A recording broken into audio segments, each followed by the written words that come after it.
أعوذ بالله من الشيطان الرجيم بسم الله الرحمن الرحيم الذين كانت عيونهم في غطاء عن ذكري وكانوا لا يستطيعون سمعا سورة الكهف Surah number 18 ayat number 101. Once again we have reached an important juncture of the surah, as I had mentioned in connection to the discussion about the last verse, that marked the end of story number 5. So this marks the beginning of message number 6, or the concluding message. So according to the hadith, the last 10 verses are also important, and we will see the reason why. Every session we will see what is important mentioned in that specific verse. So this is the first of the 10 verses, 101, then 102, 103, 104, and all the way up to 110.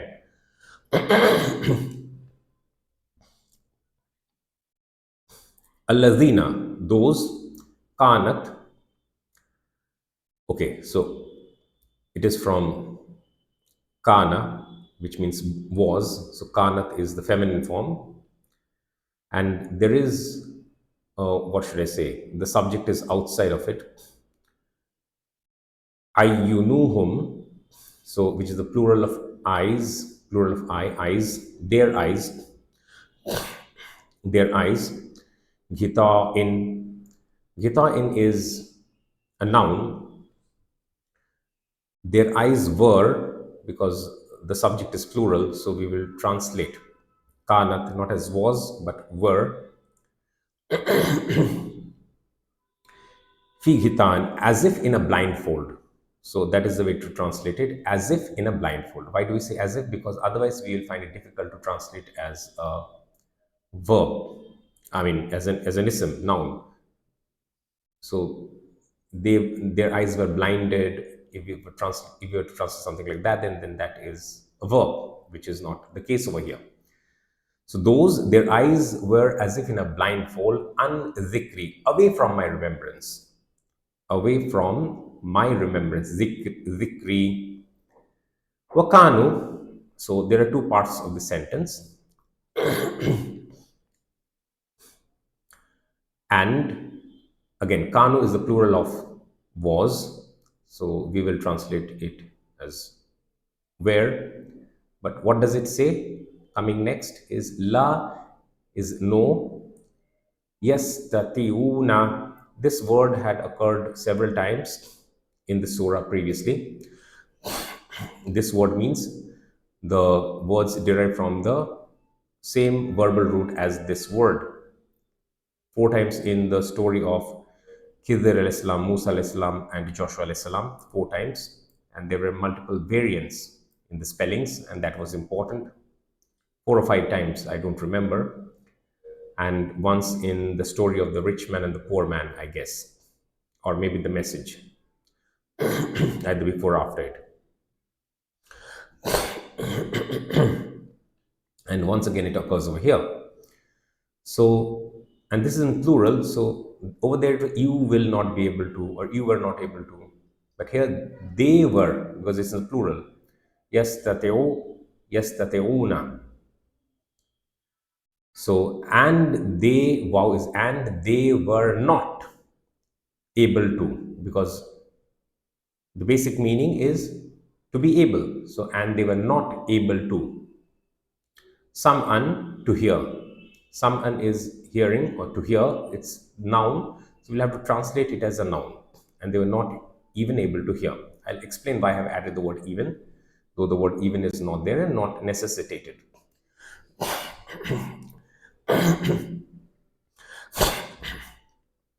This verse doesn't seem to be complicated, and in fact it is not that complicated. Mostly you will observe that the message is not that complicated, whether it was the introductory message or the concluding message, this one, or the intermediary messages. Those are not usually complicated. Similar is the case with this one. But nevertheless, there are a few points which we need to sort of highlight, because even in these sort of verses, the translators or the scholars have translated it somewhat not in an optimal manner, if I were to put it that way. So let's see where there is a potential to make a mistake or an error, and we will address those. First, Allazina kanat ayyunuhum, ayyunuhum, this is the attached pronoun, ayyunuhum. There is a tendency, because this sounds very odd, those their eyes were fi ghita in, were as if in a blindfold. Let's leave the unzikri. Let's understand the construct. Those their eyes were as if in a blindfold. Okay. So there would be a tendency, because this doesn't seem to be natural. We would prefer to say those whose eyes were as if in a blindfold, isn't it? What is the problem with that statement? Not any problem per se, but if we look at the construct, there is allazina, which references back to the Gog and Magog people. And the Gog and Magog people, as I have explained before also, it's not a tribal affiliation, it's an agenda-based affiliation. So anyone who follows the path of Gog and Magog is a part of them. And the agenda is perpetration of destruction, fasad. After Al-Lazina, there are two parts. Both starts with a derivative of the word kana. You can see kanat and wakanu. So these two are parallel statements, and Al-Lazina would refer to both. But those who have translated it, something like those whose eyes were covered or blinded about my remembrance, and they were not able to hear. So you can see the construct is already getting a bit different in the two parts. So here the second part they're using, they were not able to hear, and they're referencing to whose. But al-lazina actually applies to both. So that's why we will prefer to keep al-lazina as al-lazina separate, put a comma, and then as if we are not even associating any importance to them. Al-lazina, those, I mean, there's a sort of, what should I say, disregard, if I were to use that word, disregard, total disregard.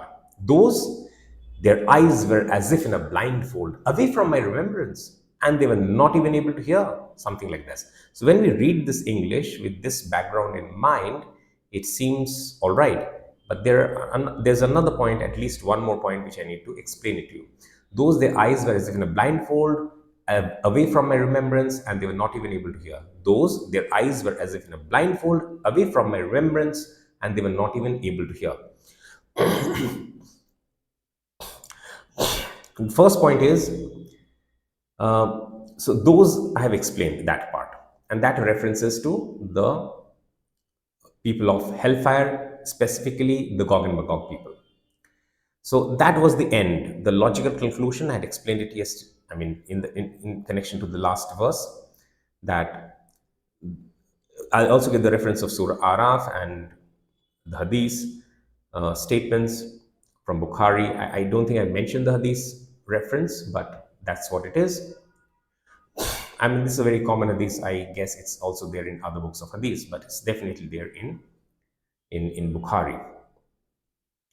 So Al-Lazina references those people, and now it is actually giving the reasons. So their destiny, their destination is hellfire. We have closed that chapter. That is verse number 100, and that's the end.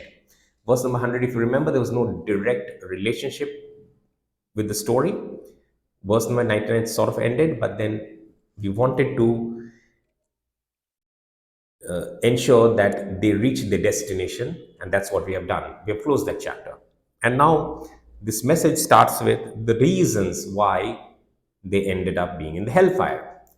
So the reason being stated over here is those, and two reasons. Their eyes were as if in a blindfold, away from my remembrance.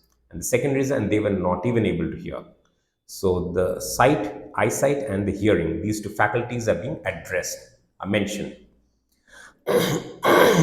And it is being highlighted that the lack of use of these faculties, though Allah subhanahu wa ta'ala had bestowed them with these faculties, is what led them to finding their abode in the hellfire. So this is clear. Now, there is another interesting thing. First, the eyes are mentioned, and then the ears are mentioned. I mean, not really. I mean, first the eyesight is mentioned and then the hearing is mentioned. So these two faculties are mentioned. Why? Because to read something takes some effort, but to hear and on the basis of that to develop a consciousness, that's easy, isn't it? It's passive. So both are inputs to our system, but reading is an active mechanism and hearing is a passive mechanism. So that's why the eyes and the eyesight is being addressed first. And also, if you remember, the Quran is referred to as a zikr. I've mentioned that before. Definitely, or maybe not in Surah, but in some of my other lectures. So the zikr, al-zikr, the Quran, it refers to the Quran, it refers to other things also.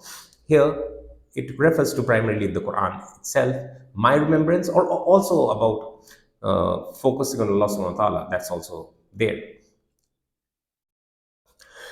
My remembrance, remembering Allah subhanahu wa ta'ala, as well as remembering the words of Allah subhanahu wa ta'ala, both are included.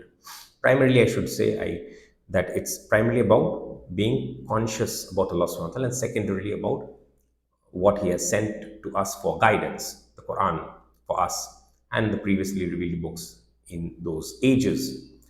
So, okay, so this is being addressed first, and so the active mechanism is first being addressed, that they are not using that, and then it says that okay, you did not put in enough effort, but you were able to hear when others were speaking, and even at that time you decided not to use the faculties. So that is why I've added the word emphasis, though this word yastati'una is actually in the normal form. The other times we used exercise our balaga principles, exercised balaga to reach to those interpretations. But here the normal usage is there.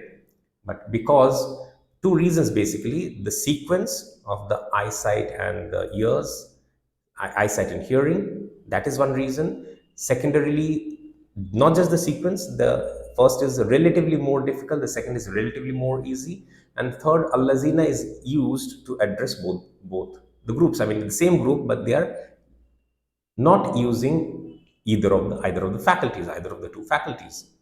So this was about the verse. I don't think it's very complicated. It's relatively simple, and I've explained to you why I prefer this translation rather than the translation which uses it to join it to the previous sentence. Though it is joined, whenever the word al-lazina is, it is joined.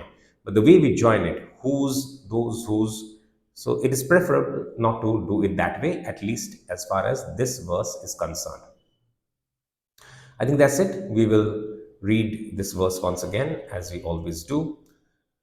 Alladhina kanat ayunuhum fi gita'in an dhikri wa kanu la yastati'una sam'an.